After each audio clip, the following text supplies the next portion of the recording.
हे दोस्तों, welcome to the channel psycho for you. दोस्तों, मैं हूं संदीप। जैसा कि आपको पता है, हमने चाइल्ड डेवलपमेंट एंड पेडागोजी से रिलेटेड जो भी सेशन है हमारा वो स्टार्ट कर रखा है, जिसमें हमने सी टेट के जो प्रीवियस पेपर हैं वो उठा रखे हैं। लास्ट वीडियो में हमने डिस्कस किया था जो सी टेट 2022 में जनवरी में फर्स्ट शिफ्ट में हुआ था जो पेपर, तो उसका लेवल 1 किया था और आज की वीडियो में हम लेवल 2 डिस्कस करेंगे। ठीक है। वी एड वालों को पता है कि भाई जो लेवल 2 है उनका जो थोड़ा जो पेपर का स्टैंडर्ड रहता है वो थोड़ा हाई चला जाता है, तो उसमें किस तरीके के क्वेश्चन आपको देखने को मिलेंगे, तो वो इस शिफ्ट के जो क्वेश्चन है वो हम डिस्कस करेंगे। चाइल्ड डेवलपमेंट एंड पेडागोजी का सेशन रहेगा, इसमें हम 30 क्वेश्चन डिस्कस करेंगे। ठीक है। सबसे अच्छी बात ये है कि इसमें आपको कोई भी जो हमारा चैनल है उस पर किसी भी तरीके का जो पेड सेशन ज्वाइन नहीं करना पड़ेगा। जो भी कंटेंट रहेगा वो सारा फ्री ऑफ कॉस्ट रहेगा। ठीक है। चलिए हम स्टार्ट करते हैं। अपना क्वेश्चन कह रहे हैं जो भी चाइल्ड डेवलपमेंट में जो सेंसिटिव पीरियड होता है, जो मीन्स संवेदनशील अवधि होती है, ठीक है, वो संवेदनशील अवधि का क्या मतलब है, क्या अर्थ है। तो कह रहे हैं period concerning a rapid advance only in cognition और लर्निंग, फर्स्ट ऑप्शन है। सेकंड में कह रहे हैं, सेकंड ऑप्शन में optimal period for development of specific capability. Third में कह रहे हैं period in which development of only language can be. तो देखो, ओनली वाला तो मैंने आपको पहले ही बता चुका है, तो यह एक टेक्निक है, स्ट्रैटेजी है कि ओनली वाले ऑप्शन को आप इरेज किया करें। फोर्थ में कह रहे हैं period eight which physical growth is at its. देखो, चाइल्ड डेवलपमेंट में केवल हम फिजिकल ग्रोथ की बात नहीं करेंगे। चाइल्ड डेवलपमेंट में आपको पता है मेंटल डेवलपमेंट, सोशल और इमोशनल डेवलपमेंट होता है, ऐसे ही फिजिकल डेवलपमेंट होता है। ये सारे इसके डिमेंशंस चले जाते हैं, है ना। इसमें हम फर्स्ट ऑप्शन है, इसमें भी अगर देखा जाए तो इसमें भी ओनली वर्ड आ रहा है हमारे पास। जो मेन ऑप्शन रह गया वह सेकंड रह गया कि जो भी विशेष कैपेबिलिटीज़ होती हैं डेवलपमेंट के लिए, ठीक है, तो उसकी यह एक अवधि मानी जाती है सेंसिटिव पीरियड। ठीक है। यह इसका राइट आंसर है। आगे नेक्स्ट क्वेश्चन है सिफेलोकॉडल। देखो, यह एक प्रिंसिपल है किसका, डेवलपमेंट का। तो इसका क्या मतलब होता है। देखो, प्रिंसिपल के डेवलपमेंट में इसमें हमारे पास दो आते हैं। यह बेसिकली जो ग्रोथ होती है, ठीक है, ग्रोथ में चले जाते हैं। तो मैं आपको बता दूं, ग्रोथ में हमारे पास एक तो सिफेलोकॉडल होता है जो इन्होंने पूछा है, ठीक है। एक होता है प्रॉक्सी मोडिस्टल, एक होता है हमारे पास प्रॉक्सी मोडिस्टल, ठीक है। तो इसमें जो सिफेलोकॉडल है इसका मतलब होता है कि जब विकास है वो हेड टू, ठीक है, जो विकास है वो क्या है, हेड टू टो तक जाता है। जैसे कि हम कह सकते हैं सिर से पैर तक, ठीक है। और प्रॉक्सिमल डिस्टल में बात करें तो इसमें जो विकास होता है वो होता है जी सेंटर टू पेरीफरी, ठीक है, सेंटर टू पेरीफरी मीन्स केंद्र से लेकर के, ठीक है, केंद्र से लेकर के छोर तक। तो इसमें हमारे पास देखो ऑप्शन में हेड टू टो हमारे पास यहाँ पे फर्स्ट ऑप्शन है। सिफेलोकॉडल में यह इसका राइट आंसर चला जाएगा। अगर जहाँ पे क्वेश्चन में हमारे पास प्रॉक्सिमोडिस्टल से पूछा होता, प्रॉक्सिमोडिस्टल से, तो उसका मीन्स जो हमारे पास राइट आंसर चला जाता वो सेकंड चला जाता, ठीक है। प्रॉक्सिमोडिस्टल आप याद रखोगे, केंद्र से देखो विकास है जो बच्चे का, मीन्स जब आंतरिक अंगों से बाहरी अंगों की बात आए, आंतरिक अंगों से लेकर के बाहरी अंगों की, इसको हम हिंदी में बोलेंगे आंतरिक अंगों से बाहरी अंगों की, ठीक है। तो ये क्या है, ये हमारे पास प्रॉक्सिमल डिस्टल है। और सिर से लेकर के पैर तक, सिर से लेकर के पांव तक, ये हमारे पास क्या है, सिफेलोकॉडल है। यह ग्रोथ में जो बेसिकली प्रिंसिपल है वो चले जाते हैं, ठीक है। आगे हमारे पास जो नेक्स्ट क्वेश्चन है, कह रहे हैं thoughts become abstract and idealistic during the period of. तो किस पीरियड के दौरान जो बच्चे के थॉट्स होते हैं वो एब्स्ट्रैक्ट हो जाते हैं, मीन्स अमूर्त, ठीक है, और आइडियलिस्टिक हो जाते हैं, मीन्स आदर्शवादी, ठीक है। अमूर्त चीज़ों का मतलब ये होता है कि मीन्स हम ये मान सकते हैं इसको कि जब बच्चा उन चीज़ों की समझ पैदा कर लेता है जिनकी एक प्रॉपर स्ट्रक्चर नहीं होती, ठीक है। मीन्स बच्चों को स्ट्रक्चर शो नहीं करनी पड़ती।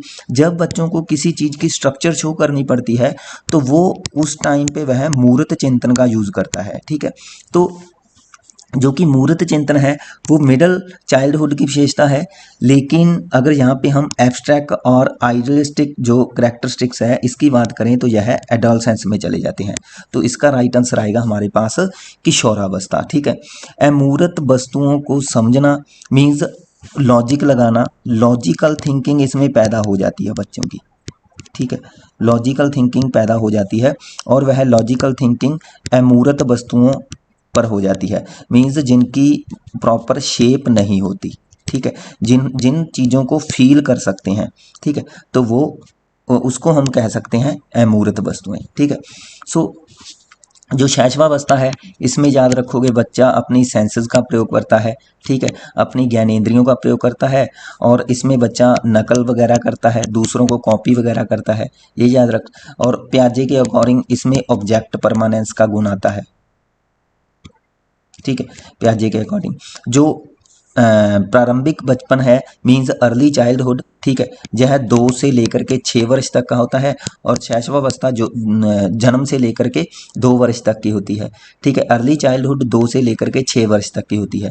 मिडिल चाइल्डहुड है जो कि 6 से लेकर के 10 या 12 वर्ष तक की होती है, ठीक है। तो ऐसी चीज़ें आप याद रखा करें, ठीक है। कई बार फैक्चुअल क्वेश्चन भी पूछे जा सकते हैं, ठीक है। और अगर मैं इसके राइट आंसर की बात करूं तो राइट आंसर हमारे पास आएगा किशोरावस्था, ठीक है।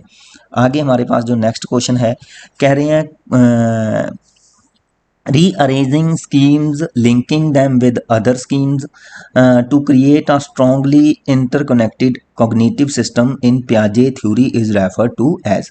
कह रहे हैं पियाजे के सिद्धांत में जो कॉग्निटिव सिस्टम के लिए जो भी स्कीम्स होती हैं, ठीक है, उनको रीअरेंज करना स्कीम्स को, और उन स्कीम्स उन्हें मीन्स अलग अलग जो स्कीमाज होते हैं, ठीक है, मीन्स ज्ञान होता है उसके साथ लिंक करने को हम क्या कह सकते हैं, उसके साथ लिंक। देखो इसमें हमारे पास जो एसिमिलेशन होता है, ठीक है, पियाजे की थ्योरी से रिलेटेड सभी टर्में हैं, ठीक है, लेकिन मैच्योरेशन नहीं है, ये सभी टर्में पियाजे की थ्योरी से रिलेटेड है।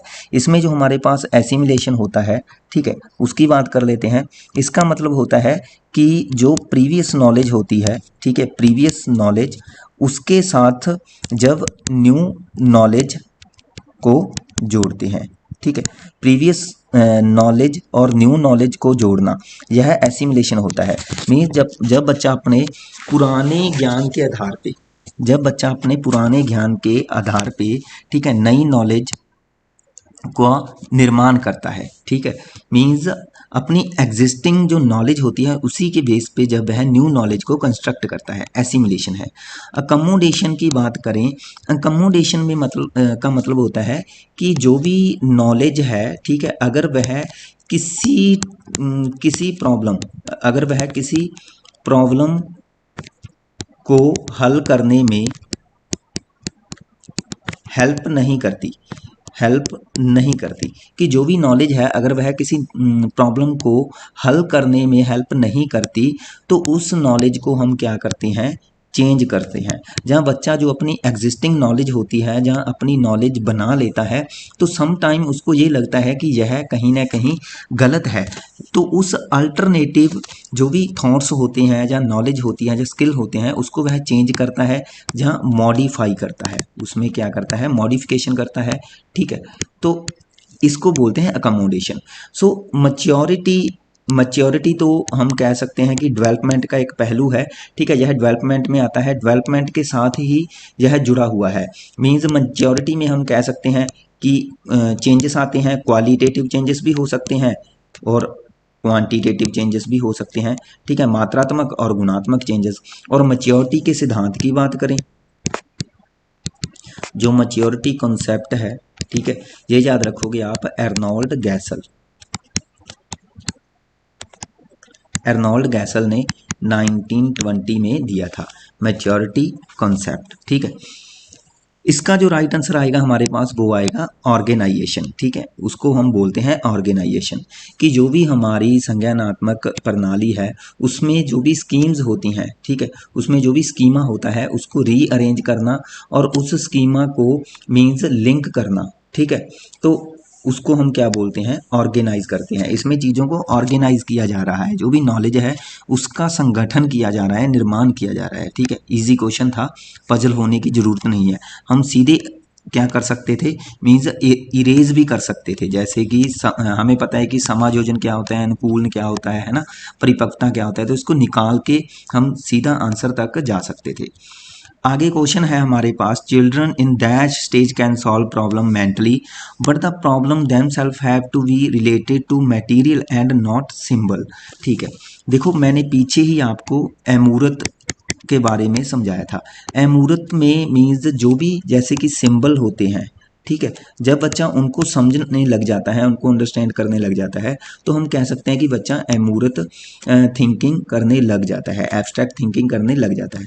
लेकिन जहाँ पे कहा है कि जब बच्चा किसी प्रॉब्लम को मेंटली तरीके से सॉल्व तो कर लेता है, परंतु वह उस सॉल्व को किसके साथ जोड़ के हल कर रहा है, वह मटेरियल के साथ, ना कि सिंबल के साथ। ठीक है, तो अब यहाँ पे मटेरियल किसका काम कर रहे हैं, एक मूर्त वस्तु का काम कर रहे हैं। ठीक है, जहाँ हम क्या कह सकते हैं, यह कंक्रीट थिंग का काम कर रहे हैं, मटेरियल। ठीक है, एक कंक्रीट थिंग है जो कि मटेरियल्स यहाँ पे यूज हुए हैं। ठीक है, तो इसलिए प्याजे की किस स्टेज में कंक्रीट जो थिंग्स हैं या कंक्रीट वस्तुओं का बच्चा यूज करता है, तो सिंपल है, हमारे पास यहाँ पे वर्ड आ रहा है कंक्रीट, तो यही इसका राइट आंसर आएगा, मूर्त संक्रियात्मक अवस्था। तो इस अवस्था में बच्चा कंक्रीट थिंकिंग करता है। ठीक है, वह लॉजिकली तो सोचता है, लेकिन उन लॉजिक वह जिन चीज़ों पर लॉजिक लगा रहा होता है, वह उसके सामने उसकी जो एक शेप होती है, या हम कह सकते हैं जो एक स्ट्रक्चर होती है, वो क्या होनी चाहिए, उसके सामने होनी चाहिए, फिर वह कहीं ना कहीं लॉजिक लगाएगा। क्लियर है, तो इसका जो राइट आंसर आएगा हमारे पास वो आएगा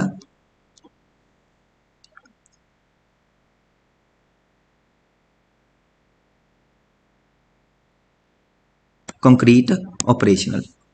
आगे हमारे पास जो नेक्स्ट क्वेश्चन है, कह रहे हैं सोशियो कंस्ट्रक्टिव थ्योरी। देखो सोशियो कंस्ट्रक्टिव थ्योरी लैब विगोस्की से रिलेटेड है। लैब विगोस्की को सोशल कंस्ट्रक्टिविस्ट बोला जाता है। ठीक है, सोशल कंस्ट्रक्टिविस्ट बोला जाता है लेव विगोस्की को। ठीक है, तो इसमें कह रहे हैं जो उस सोशल कंस्ट्रक्टिविज्म थ्योरिस्ट है, वह बच्चा कि बच्चा क्या है, बच्चे को किस तरह से देखता है, कोरी स्लेट के रूप में नहीं देखता। कोरी स्लेट याद रखोगे, ये थे हमारे पास जॉन लॉक। जॉन लॉक ने बच्चे को कोरी स्लेट माना था। ठीक है, ऐसे ही पैसिव रिसिप्टेंट नहीं होते बच्चे, तो ये भी नहीं है। Active being involve in the creation of knowledge, तो मैंने कंस्ट्रक्टिविस्ट के बारे में, कंस्ट्रक्टिविज्म के बारे में बताया है। इसमें बच्चा एक्टिव रह करके अपनी नॉलेज को क्या करता है, क्रिएट करता है, तो ये इसका राइट आंसर आएगा। क्वेश्चन नंबर नेक्स्ट है, कह रहे हैं encouraging dialogue among student and providing scaffolding are example of. इसमें भी अब देखो स्कैफोल्डिंग की बात आ रही है, और स्कैफोल्डिंग की बात आए तो उसमें भी आप याद रखोगे लेव विगोस्की। ठीक है, तो कह रहे हैं जो भी स्टूडेंट्स हैं उसके बीच डायलॉग है, ठीक है, उसको इनकरेज करने के लिए, जहाँ जो भी स्कैफोल्डिंग है उसको देने के लिए इनमें से कौन सा हम एग्जाम्पल लेंगे, तो लेव विगोस्की ने जेड का कॉन्सेप्ट दिया था ना, तो वो यही है Z, John of proximal development he Z है। सो इसका राइट आंसर आएगा जेड, या हम कह सकते हैं जॉन ऑफ प्रॉक्सिमल डेवलपमेंट। देखो जेड होता क्या है, जेड एक्चुअल में जो एक बच्चा होता है, ठीक है, जो एक बच्चा होता है हमारे पास, उसके उसके दो पड़ाव होते हैं बच्चे के। ठीक है, बच्चे के सीखने के यहाँ पे दो क्षेत्र बोले थे विगोस्की ने। तो इसमें हमारे पास एक तो है लेवल ऑफ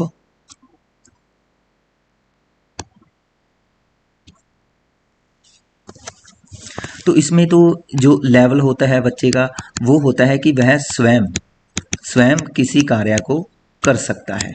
ठीक है, स्वयं किसी कार्य को कर सकता है। ठीक है, एक तो ये लेवल होता है। और दूसरा लेवल होता है बच्चे का कि वह किसी कार्य को दूसरों की सहायता से, ठीक है, दूसरों की सहायता से कर सकता है। तो इसको हम बोलते हैं level of potential, potential area. इसको हम सिंपली पोटेंशियल एरिया भी बोल सकते हैं कि यह वही एक मीन्स इसमें दूसरे पोटेंच करते हैं किसको, बच्चे को। ठीक है, बच्चे को सहारा देते हैं। ठीक है, इसमें बच्चा दूसरों से क्या लेता है, हेल्प लेता है, एक तरीके से उसकी सपोर्ट की जाती है। ठीक है, बच्चे की। तो यहाँ पे हमारे पास जो जेडपीडी है और फर्स्ट लेवल और सेकंड लेवल में जो गैप चला जाता है, जो फर्स्ट लेवल और सेकंड लेवल में जो गैप चला जाता है वही हमारे पास क्या होता है, जेडपीडी होता है। ठीक है, तो इसकी मैं एक स्ट्रक्चर आपको बना देता हूँ ताकि और आपको अच्छे से समझ आ जाए।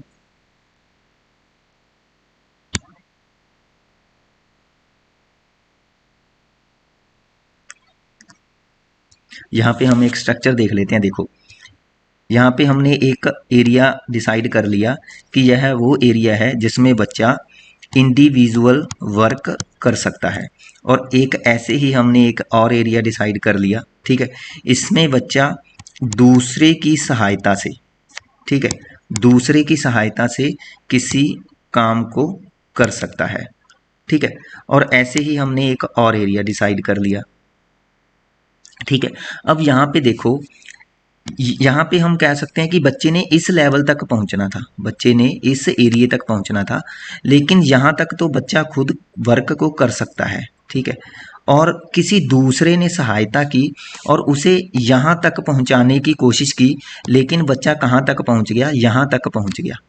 ठीक है, अब जो यहाँ तक जब बच्चा पहुँच जाता है, मीन्स अब यह कार्य उसने किसी दूसरे की सहायता से किया है। ठीक है, यहाँ तक जो बच्चा पहुँचा है इस एरिए तक, यह किसी दूसरे की सहायता से ही पहुँचा है ना। तो इसलिए इसी एरिया को हम बोलेंगे कि इसमें बच्चे ने क्या ली है, सहायता ली है। ठीक है, और अब इस एरिया के बीच अब उसने पहुंचना तो यहाँ तक था, है ना, और यहाँ पे जो गैप रह गया, जो गैप रह गया, यह क्या है, जेडपीडी है। देखो, जोन ऑफ प्रॉक्सिमल डेवलपमेंट का मतलब होता है समीपस्थ, जहाँ इसको बोलते हैं हम निकटतम। ठीक है, निकटतम मीन्स निकट, नजदीक लेकर के जाना। ठीक है, अब यहां तक तो वो कर सकता था, टीचर ने सहायता की, यहां तक और पहुंचा दिया। अब वह इसके कितना नजदीक आ गया, इतना नजदीक आ गया। पहले तो इतना गैप था, ठीक है, अब इतना गैप है। समझ रहे हो, तो यही होता है एक जेडपीडी। ठीक है, सो जेडपीडी का कॉन्सेप्ट अच्छे से कर लेना। 2 से 3 क्वेश्चन हर पेपर में आपको देखने को मिलते हैं। लैब विगोस्की का कॉन्सेप्ट अच्छे से कर लेना। ठीक है, आगे हमारे पास जो क्वेश्चन है, who proposed that new knowledge is construct is a zone between what the child know and what she. देखो, वही चीज जो मैंने आपको अभी समझाई है कि भाई कि किस, देखो अब यहाँ पे तो सीधा फैक्चुअल क्वेश्चन पूछ लिया, इसका राइट आंसर लैब विगोस्की आएगा। तो इसी के बारे में तो मैंने आपको पीछे समझाया है कि भाई लैब विगोस्की ने कहा था कि बच्चे के 2 एरिया होते हैं। एक तो एरिया वो जो कि बच्चा जानता है, जिसे बच्चा अच्छे तरीके से जानता है, मीन्स जिसमें वह किसी स्किल में क्या होता है, मीन्स किसी स्किल को करने के या किसी कार्य को करने के योग्य होता है। और दूसरा लेवल वो होता है जो कि बच्चा किसी दूसरे की सहायता से, दूसरे की सपोर्ट से उस चीज को जानने के योग्य होता है। तो यह दूसरे की सपोर्ट हो गई। ठीक है, यह किसकी सपोर्ट हो गई, ये दूसरे की सपोर्ट हो गई। और यह उसका जेडपीडी हो गया, यह एरिया मीन्स अब यहाँ तक तो वो पहुंच गया था खुद, और यहाँ तक पहुंच गया किसी टीचर की सहायता से। और अब यहाँ तक जो है वो, इसमें जो गैप रह गया यह जेडपीडी है। ठीक है, जो यह गैप रह गया यह जेडपीडी है। यहाँ तक क्यों नहीं पहुंच पाया, क्योंकि अब यहाँ पे बच्चे की जो मैच्योरिटी लेवल है वो चेक किया जाएगा, क्योंकि बच्चा अब यहीं तक सीखा है। ठीक है, किसी दूसरे ने सहायता की तो वो यहीं तक पहुंच पाया है, क्योंकि कहीं ना कहीं वो यहाँ तक पहुंचने के योग्य अभी नहीं था, लेकिन जैसे जैसे वह मैच्योर होता जाएगा वो यहाँ तक भी पहुँच जाएगा। और जैसे ही वह यहाँ तक पहुँच जाएगा, जैसे कि अब वह यहाँ तक पहुँच गया, तो उसका अगला ZPD बन के तैयार हो जाएगा। ठीक है, तो यह फिर उसका मीन्स वह एरिया रह जाएगा जो उसने किसी टीचर से सीखा है, अब ये एरिया इतना बन जाएगा। इसी तरीके से हर बार एक नया ZPD तैयार होता रहता है। ठीक है, आई होप कि ये चीज़ आप समझ गए होंगे।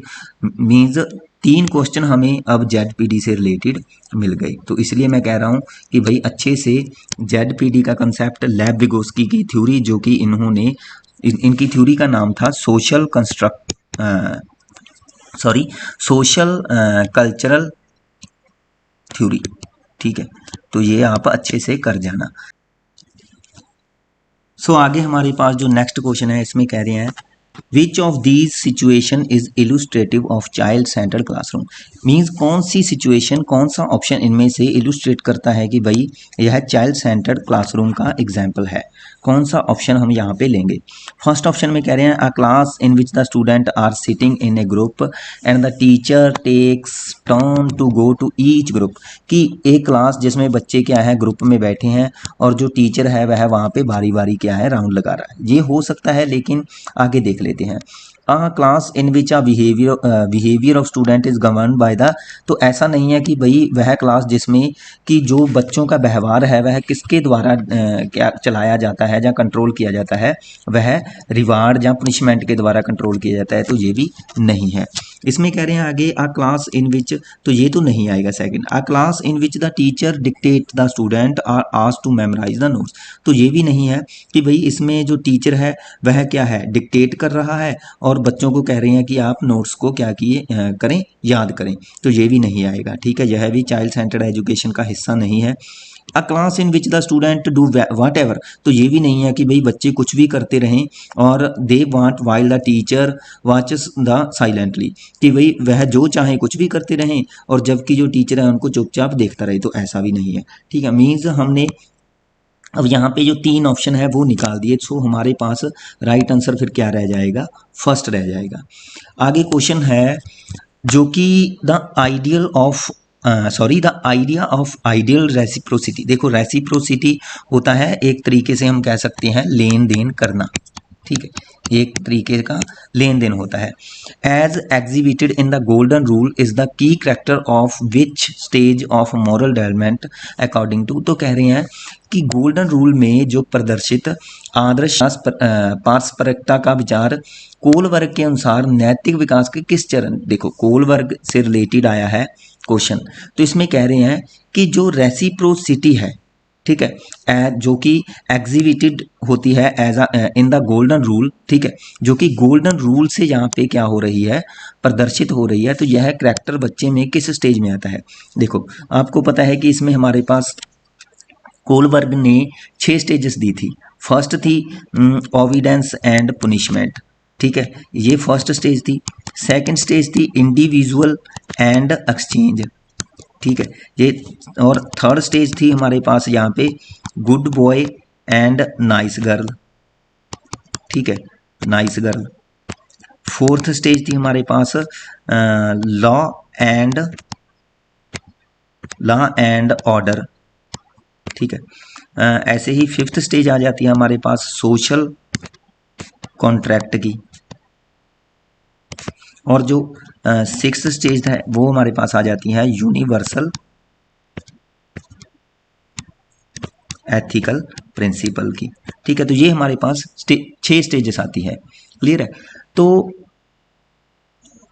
इसमें देखो कह रहे, देखो इसमें तो बच्चा आ गया वह दंड से, इसमें बच्चा अपनी इच्छाओं को समझने लग जाता है, उस तरीके का व्यवहार करता है।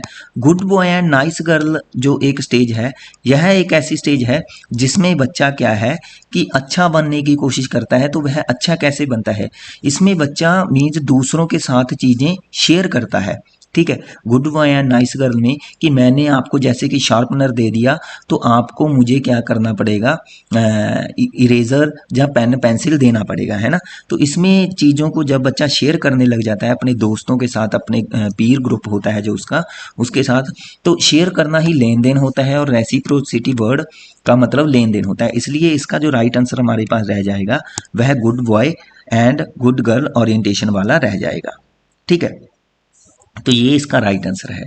आगे हमारे पास क्वेश्चन है intelligence is dash according to Howard Gardner. तो देखो आपको पता है कि जो कि होवार्ड गार्डनर थे उन्होंने मीन्स इंटेलिजेंस अलग अलग तरीके से इंटेलिजेंसीज दी थी कि भाई इंटेलिजेंसी क्या होती हैं, एक तरीके से विशेषताएं ही होती हैं, एक तरीके से हम कह सकते हैं कि जो कि एबिलिटीज़ होती हैं वही होती हैं, ठीक है। So positive change in behaviour की इंटेलिजेंस, तो ये हम नहीं मानेंगे, और नेगेटिव चेंज भी नहीं मानेंगे। प्रोड्यूस ओरिजिनल प्रोडक्ट, ऐसा भी नहीं है कि वह योग्यता जो ओरिजिनल प्रोडक्ट को प्रोड्यूस करे, तो ये भी नहीं है। इसका राइट आंसर हमारे पास ये रह जाएगा, इसका राइट आंसर डी आएगा। तो इसमें कौन कौन सी इंटेलिजेंसी थी ये आप लिख सकते हो। देखो एक तो लिया था उन्होंने लिंग्विस्टिक इंटेलिजेंसी, ठीक है। ऐसे ही आप एक याद रखोगे हमारे पास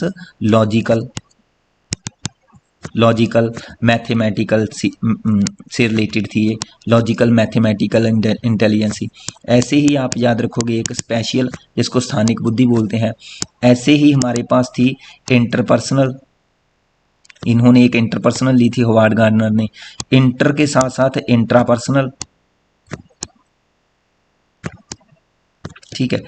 तो लिंग्विस्टिक हो गई, लॉजिकल होगी, स्पेशियल होगी, इंटरपर्सनल होगी, इंट्रापर्सनल होगी, और बॉडीली काइनेस्थेटिक थी।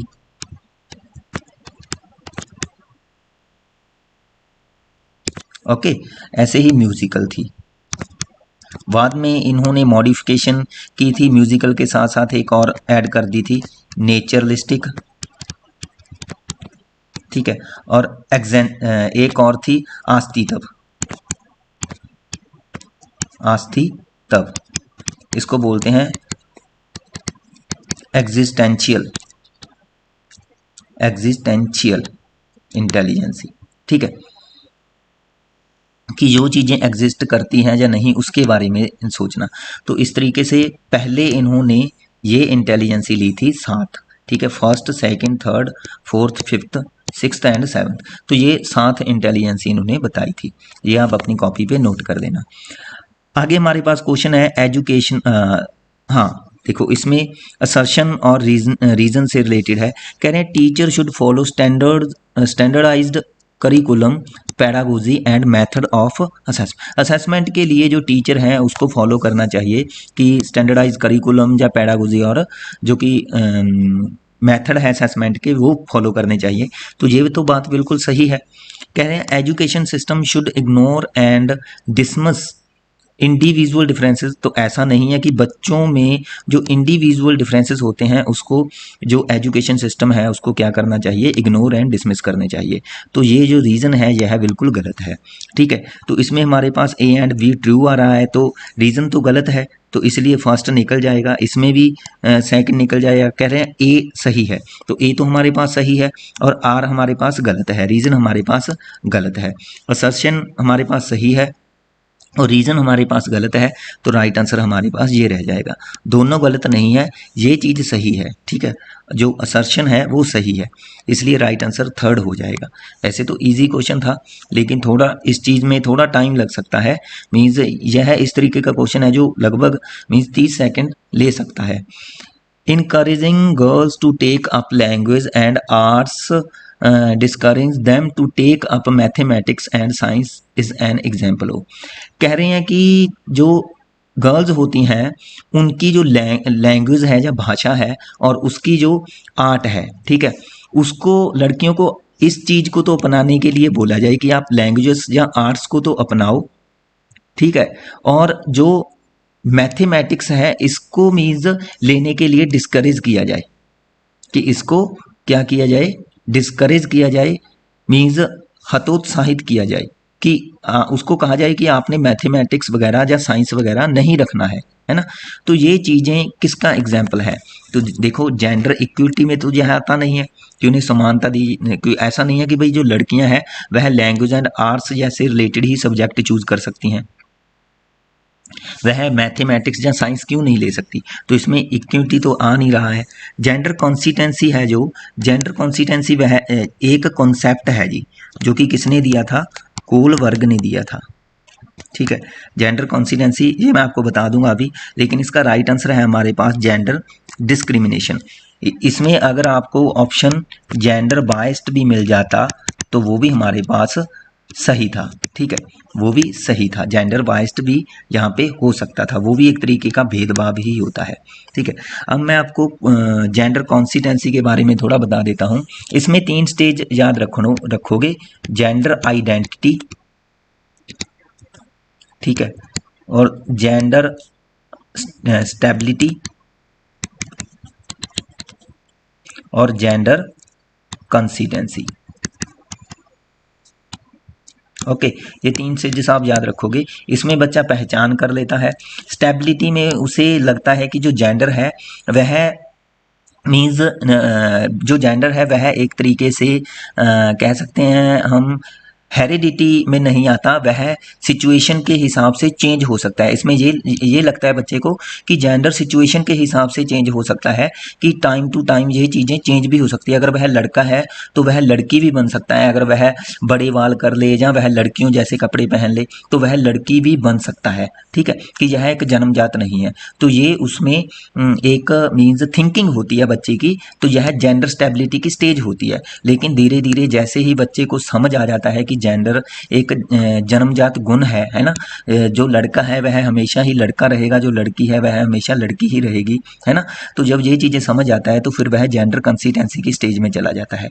तो यह एक जेंडर कंसिस्टेंसी एक कॉन्सेप्ट था, थ्योरी थी, जो कि कोलबर्ग ने दी थी। ठीक है, आगे हमारे पास क्वेश्चन है, which of the following statements correctly describe the relationship between language and thoughts as per the socio constructivist. देखो, सोशियो कंस्ट्रक्टिविस्ट की जब भी बात आए तो इसमें आपने लेव विगोस्की याद कर लेना है। ठीक है, इसमें लेव विगोस्की ही आता है। सो लेव विगोस्की का कॉन्सेप्ट याद कर लेना है। उनके जो भी मीन्स ओपिनियन थे, सुजेशन थे थ्योरी को लेकर के, किस तरीके की थ्योरी दी, ये सारी चीज़ें आपने याद कर लेनी है। ठीक है, तो लैंग्वेज डिटरमाइन थॉट्स ये उन्होंने नहीं कहा था। Thoughts is governed and directed by language, ये भी मीन्स उन्होंने नहीं बोला था। ठीक है, उसके बाद कह रहे हैं रिलेशन बिटवीन लैंग्वेज, हाँ ये उन्होंने बोला था कि लैंग्वेज एंड थॉट्स में आपस में इनका क्या होता है, रिलेशनशिप होता है। ठीक है, कि भाई ये एक दूसरे के साथ साथ चलते हैं। यदि आप देखो, थॉट्स हैं क्या, थॉट्स भी एक तरीके की भाषा ही है, लेकिन वह जस्ट हमारे माइंड में चल रही होती है भाषा। हम यही कह सकते हैं कि वह भाषा जो हमारे माइंड में चल रही है वह थॉट्स है। लेकिन हमारे माइंड में यदि हमारे पास भाषा की एक स्ट्रक्चर है तो ही हमारे माइंड में चीज़ें चलती हैं ना, है ना। तो ऐसा नहीं है कि भाषा विचार निर्धारित करती है या विचार भाषा निर्धारित करते हैं, ये चीज़ नहीं है। ठीक है, तो इसलिए हम यही कहेंगे कि जो भाषा है और विचार है ये आपस में, इनका आपस में क्या है, रिलेशन है, संबंध है। तो ये इसका राइट आंसर है। तो ये बाकी तीनों गलत हैं। आगे हमारे पास जो नेक्स्ट है, इसमें कह रहे हैं to ensure focus on assessment for learning rather than assessment of learning, ठीक है, इज इम्पोर्टेंट टू। तो जो कि कह रहे हैं कि असेसमेंट फॉर लर्निंग है जो, ठीक है, तो वह असेसमेंट ऑफ लर्निंग की बजाय हमें असेसमेंट फॉर लर्निंग पर ज़्यादा ध्यान देना चाहिए। ठीक है, तो इसको ज़्यादा सुनिश्चित करना चाहिए। तो यह क्यों, मीन्स इसमें क्या शामिल होता है असेसमेंट फॉर लर्निंग में। देखो, असेसमेंट फॉर लर्निंग वैसे सिंपल, आपने फॉर्मेटिव असेसमेंट तो सुना होगा वर्ड, पता भी होगा। फॉर्मेटिव में बच्चे की एजुकेशन के साथ साथ, ठीक है, जो भी मीन्स प्रॉब्लम्स होती हैं उनको कहीं ना कहीं रिमूव किया जाता है असेसमेंट के द्वारा। ठीक है, तो जो असेसमेंट मीन्स बच्चों का जो आकलन एजुकेशन के साथ साथ होता है, एजुकेशन के हम क्या कह सकते हैं, दौरान, ठीक है, ड्यूरिंग एजुकेशन या ड्यूरिंग स्टडी, ठीक है, तो वो किस में आता है, वो असेसमेंट फॉर लर्निंग में आता है। तो इसमें सेल्फ असेसमेंट भी होगा, पीर असेसमेंट भी होगा, क्वांटिटेटिव असेसमेंट फीडबैक भी होगा कि बच्चे का जो स्वयं का मूल्यांकन भी होगा, जो भी ग्रुप में भी हम मूल्यांकन कर सकते हैं, ठीक है, असेसमेंट फॉर लर्निंग से, और क्वांटिटेटिव फीडबैक भी हमें मिलेगा, गुणात्मक फीडबैक भी हमें मिलेगा। मीन्स बच्चे ने कितना समझा है, कितना अच्छे से मीन्स उन्हें चीज़ें समझ आई हैं, या कितना पढ़ा है बच्चे ने, ठीक है, ये सारी चीज़ें, या कौन कौन सी चीज़ों को वह प्रॉब्लम उनको कौन कौन सी चीज़ों को समझने में, कौन कौन से स्किल को समझने में प्रॉब्लम आई है, तो इस चीज़ का फीडबैक मिलेगा टीचर को। तो इसलिए ये तीनों आएंगे, फर्स्ट, सेकंड और थर्ड। तो फर्स्ट, सेकंड और थर्ड हमारे पास यहाँ पे सेकंड है, तो सेकंड इसका राइट आएगा। आगे हमारे पास जो नेक्स्ट है, कह रहे हैं which of the following practice promotes includes in education. तो इसमें कह रहे हैं कि फॉलोइंग ऑप्शन में से कौन सी जो हमारे पास प्रथा है जो कि शिक्षा में समावेशन, अच्छा ठीक है, इजी क्वेश्चन है वैसे। इंक्लूजन, देखो इंक्लूजन वर्ड आ रहा है, तो मैंने आपको बताया था कि इसमें आप इस वर्ड को देखा करो कि ऑप्शन में आल वर्ड आपको कहाँ मिल रहा है। देखो हमारे पास यहाँ पे पुनिशमेंट वर्ड आया है, फर्स्ट ऑप्शन निकल जाएगा। कंपीटिटिव एग्जाम के लिए, ठीक है, लर्निंग करना, तो ये भी नहीं आएगा। रिस्पेक्ट फॉर डाइवर्सिटी, ये आ सकता है क्योंकि डाइवर्सिटी में ही तो आल आते हैं ना। डाइवर्सिटी का मतलब होता है कि सभी बच्चों को रिस्पेक्ट देना, चाहे बच्चा स्पेशल है, ठीक है, चाहे बच्चा फिजिकल डिसेबल है, चाहे बच्चा स्पेशल है, चाहे बच्चा क्रिएटिव है, ठीक है, चाहे नॉर्मल है, तो सभी बच्चों को क्या एक साथ कक्षा में एक ही तरीके से या एक ही मेथड से पढ़ाना, तो यह क्या है, यह इंक्लूसिव एजुकेशन का हिस्सा है। तो इसमें स्टैंडर्डाइज करिकुलम भी नहीं आएगा, तो ये हमारे पास इसका राइट आंसर थर्ड है, ठीक है। आगे हमारे पास जो नेक्स्ट है, which of the following disability cause challenges in paying attention. देखो कि कौन सी वह डिसेबिलिटी है जिसमें बच्चा अटेंशन नहीं दे पाता, अटेंशन देने में उसे कठिनाई महसूस होती है। And sustaining long duration involvement in task, और यानी कि किसी भी जो कि टास्क है, ठीक है, उसको मीन्स बनाए रखने में उसे लंबा समय लग जाता है, ठीक है, किसी टास्क को करने में, क्योंकि वह ध्यान नहीं दे पाता चीज़ों पर, तो ये होता है ADHD, ठीक है, इसको बोलते हैं ADHD, attention deficit hyper activity disorder. इसकी फुल फॉर्म भी आप ये याद रखोगे, ठीक है। डिस्ग्राफिया में बच्चा लिखने से रिलेटेड गलतियां करता है, जैसे कि A को वह इस तरीके से लिख देगा, जहाँ B को वह D लिख देगा, C को वह इस तरीके से लिख देगा। मीन्स जो मिरर शेप इमेज होती है वो बना देता है। डिसलेक्सिया में हम कह सकते हैं कि वह रीडिंग से रिलेटेड, पढ़ने से रिलेटेड उसको क्या है, कठिनाई महसूस होती है। विजुअल इम्पेयरमेंट में उसे चीज़ें दिखाई नहीं देती, ठीक है, अच्छे तरीके से, तो ये तो फिजिकल डिसऑर्डर है, उसकी आंखें कमज़ोर होती है। आगे हमारे पास कह रहे हैं in a class having learner from various linguistic identities a teacher should practice. कह रहे हैं कि एक जो भी भाषाई पहचान वाले शिक्षार्थियों वाली कक्षा में एक टीचर को किसका अभ्यास करना पड़ेगा। मीन्स एक ऐसी कक्षा जिसमें अलग अलग लैंग्वेज से रिलेटेड बच्चे पाए जाते हैं, तो उस टाइम पे मीन्स अब टीचर को किस चीज़ की प्रैक्टिस करनी पड़ेगी। देखो सिंपल है कि भाई अगर क्लास में अलग अलग लैंग्वेज के बच्चे पाए जाते हैं, तो टीचर को ऐसा तो है नहीं कि उनको सेग्रीगेट कर दे, है ना, न ही उसको लेबलिंग करे और न ही स्टीरियोटाइपिंग थिंकिंग यूज़ करे उनके लिए, ठीक है। तो इसका आंसर यही आएगा कि भाई टीचर को भी बहुभाषी बनना पड़ेगा, टीचर को भी लैंग्वेज की नॉलेज होनी चाहिए अलग अलग तरीके से। क्लियर है, तो इसमें मल्टीलिंगुअलिज्म आएगा कि टीचर को मल्टीलिंगुअलिज्म की प्रैक्टिस करनी चाहिए। और यह मीन्स अगर ज़्यादा बच्चे पाए जा रहे हैं कक्षा में, ज़्यादा बच्चे आपको मिलते हैं कक्षा में जो कि अलग अलग मीन्स अलग अलग कह सकते हैं कि कल्चर से बच्चे क्या हैं आए हैं, तो इसमें इस चीज़ को हमें समस्या नहीं समझना है या टीचर को प्रॉब्लम नहीं समझना है, इसको एज आ रिसोर्स समझना है। एज अ रिसोर्स, या इसमें ये समझना है कि टीचर को कहीं ना कहीं क्या मिलेगा, एक्सपीरियंस मिलेगा। ठीक है, तो इस चीज़ को मीन्स पॉजिटिव तरीके से लेनी है चीज़ें, समस्या नहीं समझना है कि टीचर ये समझे कि भाई ये तो एक तरीके से प्रॉब्लम आ गई कि भाई अलग अलग लैंग्वेज मैं कैसे सीखूंगा, क्योंकि बच्चे अलग अलग लैंग्वेज बोलते हैं। ज़्यादातर आपको पता होगा कि स्कूल में बच्चे जो कि स्थानीय भाषा होती है या सोसाइटी में जो लैंग्वेज बोली जाती है वही बोलते हैं, है ना। तो टीचर को भी इनकी समझ होनी चाहिए। आगे हमारे पास है use of multimedia for communication will help includes of. तो कह रहे हैं संचार के लिए जो बहुमाध्यम के उपयोग से निम्नलिखित में से किसके समावेशन में मदद मिली। मीन्स अब यहाँ पे मल्टीमीडिया का यूज करना है कम्युनिकेशन के लिए, तो कह रहे हैं student with intellectual difficulties.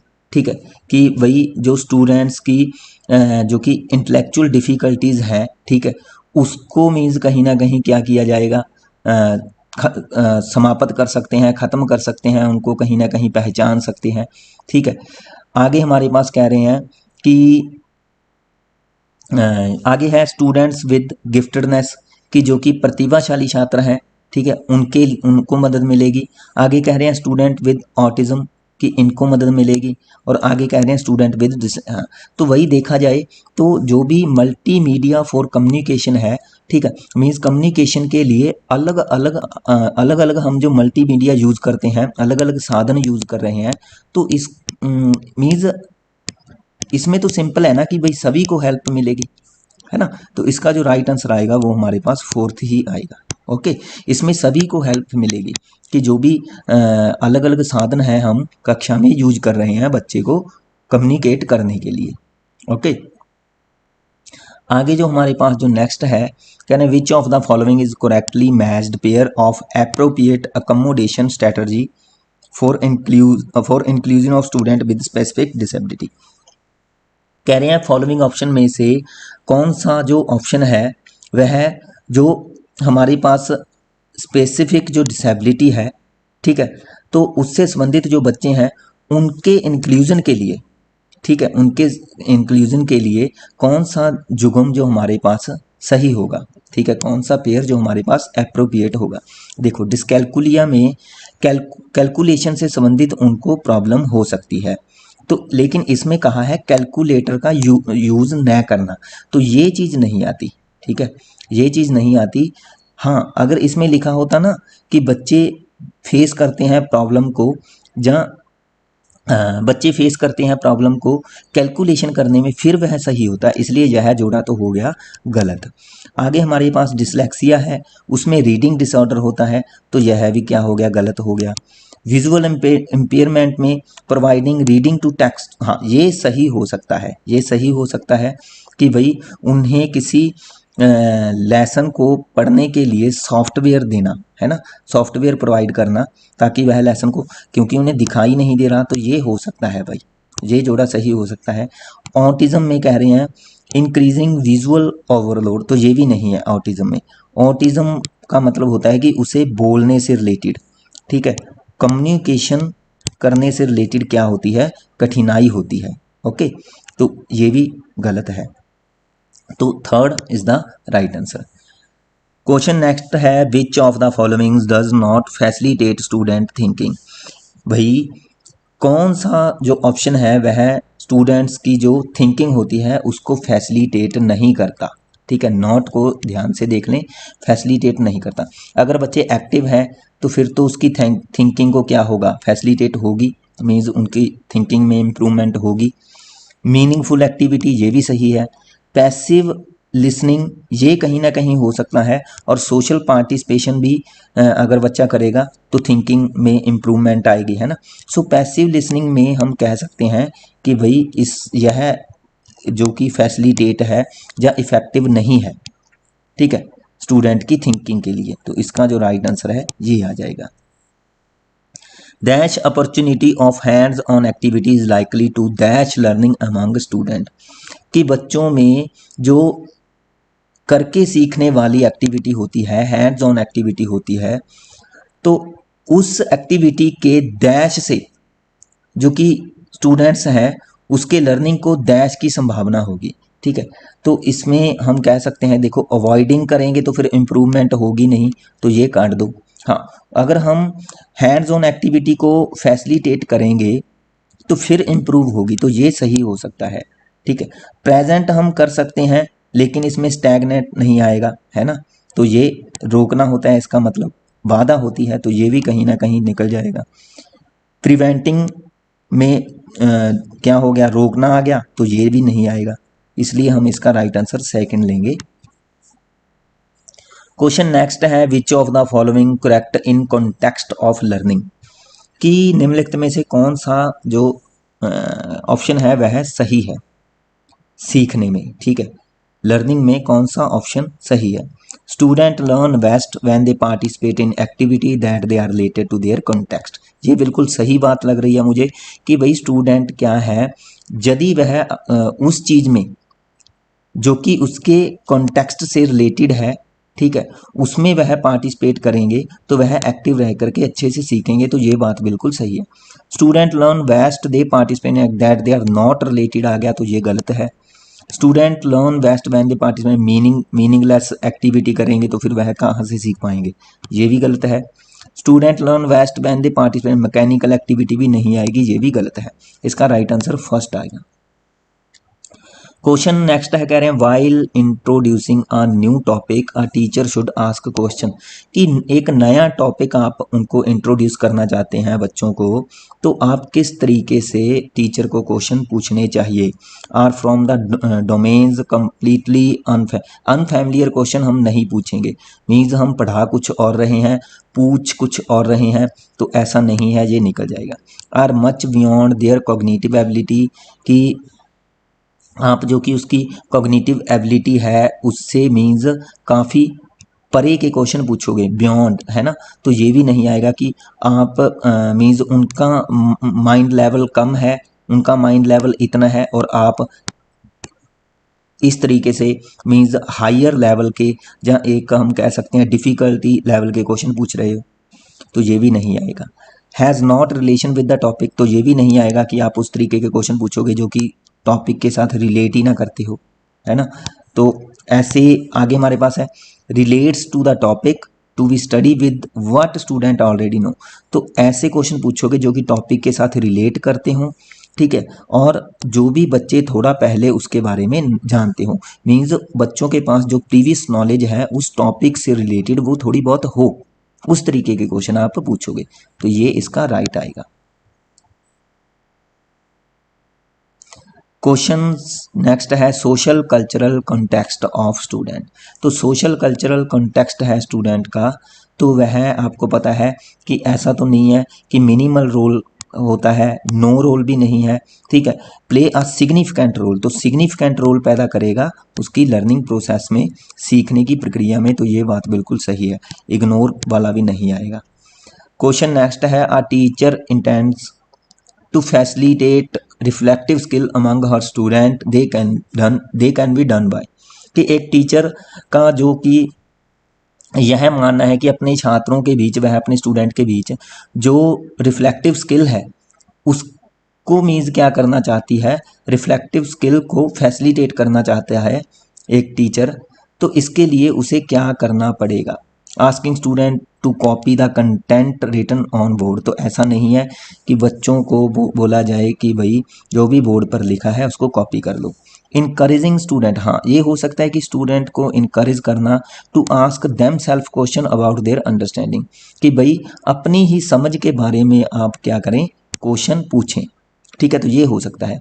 Passage to a student for rote memorisation नहीं आएगा। Shaping the student behaviour using, तो स्टिमुलस रिस्पॉन्स जो कि एक व्यवहारवादी अप्रोचेस में चला जाता है, ये भी नहीं आएगा, इसका राइट आंसर हमारे पास सेकंड रह जाएगा। क्वेश्चन नेक्स्ट है टीचर शुड, ठीक है, एक टीचर को क्या करना चाहिए, कह रहे हैं इसमें कि डिस्करेज स्टूडेंट को, ऐसा नहीं है, इग्नोर भी नहीं है, स्ट्रेंथन स्टूडेंट मिसकंसेप्शन, तो ये हो सकता है, लेकिन आगे कह रहे हैं स्कैफोल्ड स्टूडेंट टू करेक्ट, तो ये भी नहीं है। देखो स्कैफोल्ड वाला बिल्कुल सही है कि scaffold student to correct their error themselves, कि वे बच्चों को जो भी उसकी त्रुटियां हैं स्वयं ठीक करने के लिए एक स्कैफोल्ड है हेल्प, जहां हम कह सकते हैं एक सपोर्ट, जहां हम कह सकते हैं एक बैलेंस प्रोवाइड करना। ठीक है, तो ऐसा नहीं है कि छात्रों की जो मिसकंसेप्शन है उसको स्ट्रेंथ करना, तो ये नहीं है। ठीक है, तो ये इसका राइट आंसर आएगा। A student is feeling very nervous and having high anxiety before the exam. His emotion state likely to, कह रहे हैं कि एक जो स्टूडेंट्स है उसकी फीलिंग बहुत ही नर्वस है और वह बहुत ही एनग्जाइटी फील कर रहा है एग्जाम से पहले। ठीक है, तो जो उसका इमोशंस है, ठीक है, जो उसकी भावना है उस टाइम पे क्या बता रही है, कह रही है cause internal motivation for performance, have no impact on his performance, improve his performance in exam. ठीक है, और इसमें आगे हमारे पास है कि negativity impact his performance in exam, कि वही यह मीन्स अब उसको यह बता रही है कि वही यह जो कि परफॉर्मेंस है यह उसके लिए आंतरिक प्रेरणा का कारण बनेगा, या इसमें कह रहे हैं हैव नो इम्पैक्ट, इसका उस पर प्रभाव ही नहीं पड़ेगा, एग्जाम में जो परफॉर्मेंस होगी उस पर प्रभाव नहीं। देखो, अगर वह परेशानी फील कर रहा है या नर्वस फील कर रहा है तो ऐसा तो नहीं है कि भाई कोई प्रभाव नहीं पड़ेगा, तो ये भी गलत हो गया। और आंतरिक अभिप्रेरणा का कारण तो बन ही नहीं सकता क्योंकि वह नर्वस और एनग्जाइटी फील कर रहा है, तो उसकी प्रॉब्लम भी जो इम्प्रूव है परफॉर्मेंस भी जो इम्प्रूव है वो नहीं हो सकती है ना, तो ये भी गलत है। तो इसमें बुरा प्रभाव पड़ेगा, नेगेटिव इम्पैक्ट पड़ेगा उसकी एग्जाम में, जो वह उसकी परफॉर्मेंस होगी, तो ये इसका राइट आंसर है। ठीक है, तो एग्जाम से पहले हमें कभी भी घबराना नहीं चाहिए और न ही किसी तरीके की परेशानी का सामना करना चाहिए। ठीक है, रिलैक्स होकर के अपना पेपर दे के आना चाहिए। Which of the following is correctly matched pair of a source of motivation and the type of motivation, कि निम्नलिखित में से कौन सा जो मोटिवेशन का रिसोर्स है और जो भी मोटिवेशन का प्रकार है वह, तो आपको पता है कि दो तरीके के टाइप होते हैं मोटिवेशन के। एक तो हमारे पास होता है इंट्रिंसिक जो कि यहाँ पे यूज हुआ है, ठीक है, एक है हमारे पास एक्सट्रिंसिक। ठीक है, ये दो होते हैं। जब हम किसी बाहरी व्यक्ति से या बाहरी वस्तु से अभिप्रेरित होते हैं, मोटिवेट होते हैं, तो उसमें एक्सट्रिंसिक मोटिवेशन काम करती है। जब हम अपनी इच्छा से, अपने आंतरिक मन से, अपने कॉन्शियस माइंड से मीन्स किसी काम को करते हैं, किसी दूसरे से हम कभी भी मीन्स जहाँ हम राय नहीं लेते या पूछते नहीं हैं या हेल्प नहीं लेते हैं, जस्ट हम अपनी इच्छा होती है फिर करते हैं, उसको इंट्रिंसिक मोटिवेशन कहते हैं। तो इसमें हमारे पास पेयर दिए गए हैं, कह रहे हैं जो क्यूरियोसिटी होती है वह इंट्रिंसिक मोटिवेशन है, तो ये हो सकता है जिज्ञासा मीन्स जानने की इच्छा। उसके बाद कह रहे हैं एप्रिसिएशन फ्रॉम पीयर्स, अगर हमें अपने साथियों से क्या मिल रही है, एप्रिसिएशन मिल रही है, तो यह इंट्रिंसिक में नहीं आएगा, यह एक्सट्रिंसिक में आएगा। ठीक है, ऐसे ही प्रेज ऑफ टीचर, यह भी एक्सट्रिंसिक में आएगा, बाहरी अभिप्रेरणा है। ट्रॉफी भी बाहरी अभिप्रेरणा है, तो ट्रॉफी मिलना, टीचर से प्रशंसा मिलनी और जो हमारे साथी है उससे प्रशंसा मिलनी। ठीक है, तो ये सभी बाहरी हैं ये तीनों, और यह आंतरिक है, तो हमने आंतरिक वाला ही यह जोड़ा सही है। ठीक है, इसमें एक्सट्रिंसिक आना था, तो ये हमारा राइट आंसर रह जाएगा। ठीक है, आगे हम देख लेते हैं क्वेश्चन। आगे हमारे पास है which of the following will not facilitate understand the concept, ठीक, अंडरस्टैंडिंग ऑफ ए कॉन्सेप्ट। तो इसमें कह रहे हैं निम्नलिखित में से कौन सा ऑप्शन है जो किसी कॉन्सेप्ट की समझ को फैसिलिटेट नहीं करता। देखो, इसमें कह रहे हैं asking student to copy the answer from the notes given by teacher. हाँ, ये हो सकता है, ये चीज फैसिलिटेट नहीं करेगी, लेकिन देख लेते हैं asking student to explain that concept in their own words, अपने शब्दों में वह बताएगा, तो इससे तो उसकी कॉन्सेप्ट की समझ कितनी है ये चीज़ पता चलेगी, तो यह तो क्या है, सही है। लेकिन हमने नॉट वाला लेना है जो फैसिलिटेट नहीं करती, तो ये इसका राइट आंसर हो सकता है, सेकंड निकल जाएगा।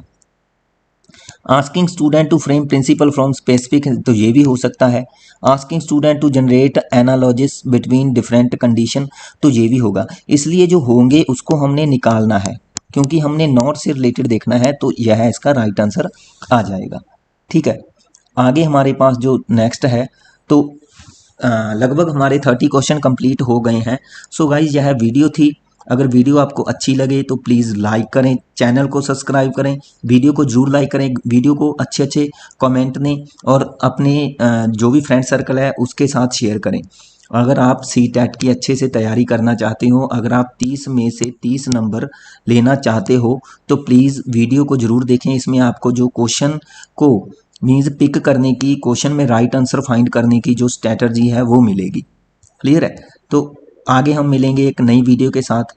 Thanks for watching. Click on the give icon to subscribe us. Please subscribe us for more updates.